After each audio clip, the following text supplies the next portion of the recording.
invading Monday Night Raw, and I think that this was just incredible, seeing how Daniel Bryan said goodbye in the way he did, and I think this really leaves us with a lot of questions as to what the future of Daniel Bryan has in store, because the future of Daniel Bryan is going to be something to really look forward to, because I think we're going to be seeing Daniel Bryan again on the network, whether it be doing announcing for a special event they may be televising exclusively on the network, or for doing something in the way of an original series. A lot of people are talking about that. But I think what it is for Daniel Bryan, like I said, it's just trying to take a reprieve from what he used to do, trying to readjust to his life, and once he readjusts and goes through that very difficult process on times, that a lot of people have great difficulty having done. Once Daniel Bryan readjusts to his new life and the new format of his life because of these concussions and what these concussions have forced him to do, that's when we're going to be seeing Daniel Bryan again, and there still is the probability of Daniel Bryan probably returning as either the Raw or the SmackDown general manager, probably even the NXT general manager, because of how much of an avid part he was of this new talent initiative. And the thing that really let me down about Daniel Bryan's retirement is there are so many people out there that Daniel Bryan would have had the chance to create with if he would have continued wrestling. It was a couple of weeks before Daniel Bryan got his call back because they didn't know what was wrong with Daniel Bryan. They kept telling us they didn't know what was wrong with Daniel Bryan, and he was supposed to have returned a couple of weeks before he found all this out, and he would have had the chance to create with some of the new talent wrestlers like AJ Styles, who were coming up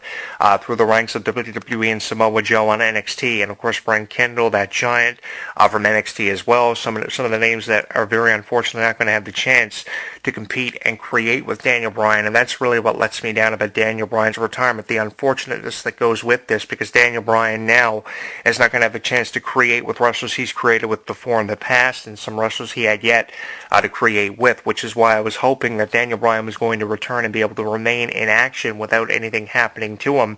But that's just the unfortunate and very unpredictable thing about life. You don't know what's going to happen from one minute to the next, which is why I often reiterate you have to take one day at a time and take it for what it's worth, and just be thankful that you're still here every day that you wake up and the Lord gives you at least one more day to do what you want to do, because you never know what's going to happen day in and day out. And obviously this is one of these circumstances that is a perfect example of how you never know what's going to happen. Nobody knew this was going to happen to Daniel Bryan. We looked at it as an injury. Okay, Daniel Bryan will be back 6 months to a year from now, and he just kept getting injured and kept being kept out of the ring for a considerable amount of time. So you began to wonder, what's going on with Daniel Bryan. I think this is one of the biggest reasons why the send-off for Daniel Bryan went the way it did, because Daniel Bryan owed wrestling fans an explanation. And I have to say this, so many people just retire and they use Twitter as a lazy way to retire. I'm tired of hearing about how people retire and they use Twitter in less than 150 words to say, okay, I've retired because of an injury or this kind of situation and or circumstance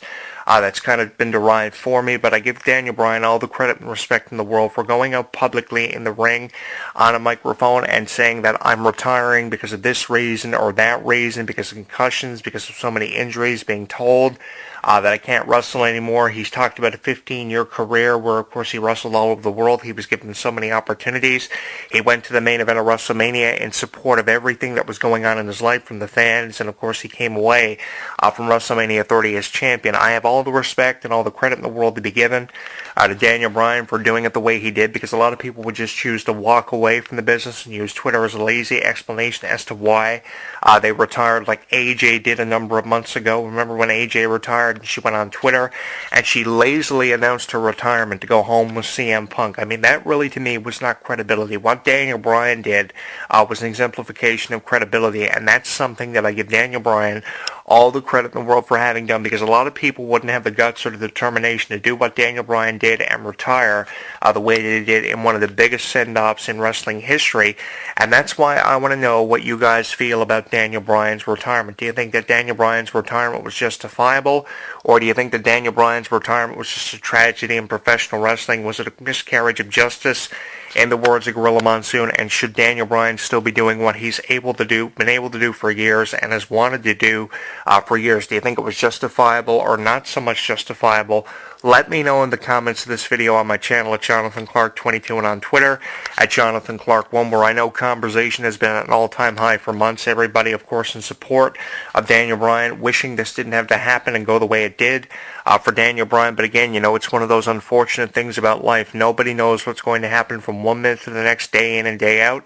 And this is just the prime example, the perfect illustration of what can happen to you when you least expect it to happen. Daniel Bryan competing, of course, in the Royal Rumble in 2015, got one of the biggest pops of the night, was unfortunately eliminated, I forget by who, in the Royal Rumble match in Philadelphia just last year in 2015. I really thought that Daniel Bryan was going to win the Royal Rumble that year because of getting one of the biggest reactions of the night. I was really high on Daniel Bryan winning the Royal Rumble, going to WrestleMania, having that perfect match with a name like Brock Lesnar.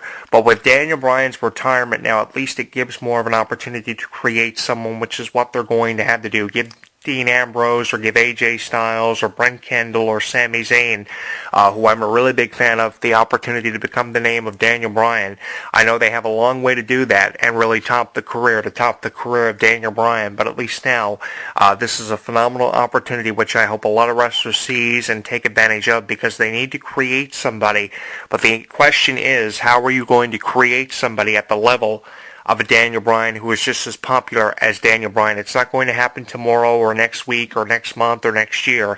It's going to take a very long time, an exceptionally long time, to create a superstar at the level of a Daniel Bryan, somebody who will never ever be forgotten, and someone who people are still chanting yes for because they are in support of Daniel Bryan. And just what it comes down to is everybody's favorite wrestler these days obviously was Daniel Bryan. Like him or not, you have to give the kid the benefit of the doubt and credit where credit is obviously deserved, because he got to a point that a lot of people don't get to. I mean, Zack Ryder's been wrestling for years.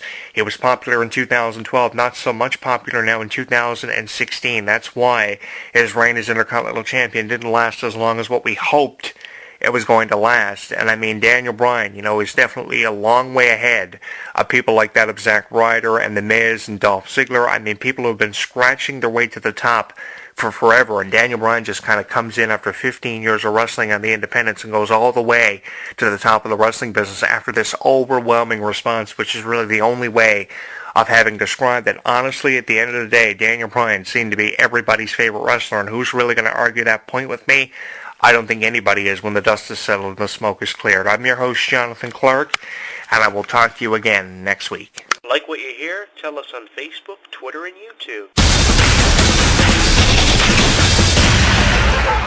The following program is a production of HEW Entertainment and contains views, opinions, commentaries, and content that may offend some subscribers of this show. Listener's discretion is advised. I think I'm cute, I know I'm sexy, I've got the looks that drives you go wild, I've got the move that really move 'em. I said chill, up and down their spine, I'm just a sexy boy, I'm not your boy toy, I'm just a sexy boy, I'm not your boy toy. I make them hot, I make them shiver, their knees get weak whenever I'm around. They see me walk, they hear me talk, I make them feel like they're on cloud nine. I'm just a sexy boy, I'm not your boy toy, I'm just a sexy boy, I'm not your boy toy. Ain't your heart out, girls? Hands off the merchandise.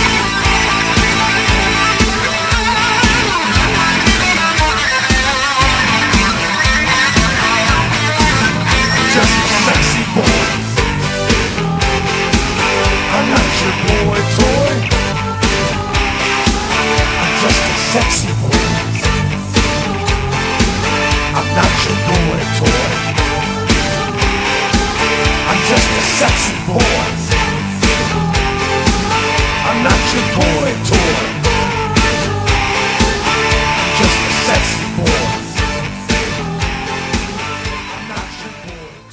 Don't go anywhere. HEW Entertainment Radio will return with the latest news, music, interviews, discussion, and Jonathan Clarke next. When something takes place in the world of professional wrestling, you know where to go. WrestleZone.com. WrestleZone.com. Covering all the latest breaking news daily. Interactive forums where you can chat with thousands of other wrestling fans. Exclusive editorials and audio features by some of today's top wrestling superstars. Exclusive video content, weekly polls, live play-by-play coverage of every WWE and TNA pay-per-view. And now, featuring WrestleZone Radio, live with news, in-depth discussions, debates, and interviews with wrestling's top stars, past and present. When you think wrestling, think WrestleZone. WrestleZone.com.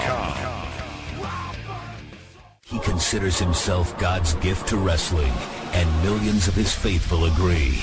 With nearly 4 hours of footage and exclusive commentary and matches, this DVD chronicles Daniel's rise from Chicago's Windy City Wrestling to the Asylum in Nashville, and finally to the top of TNA.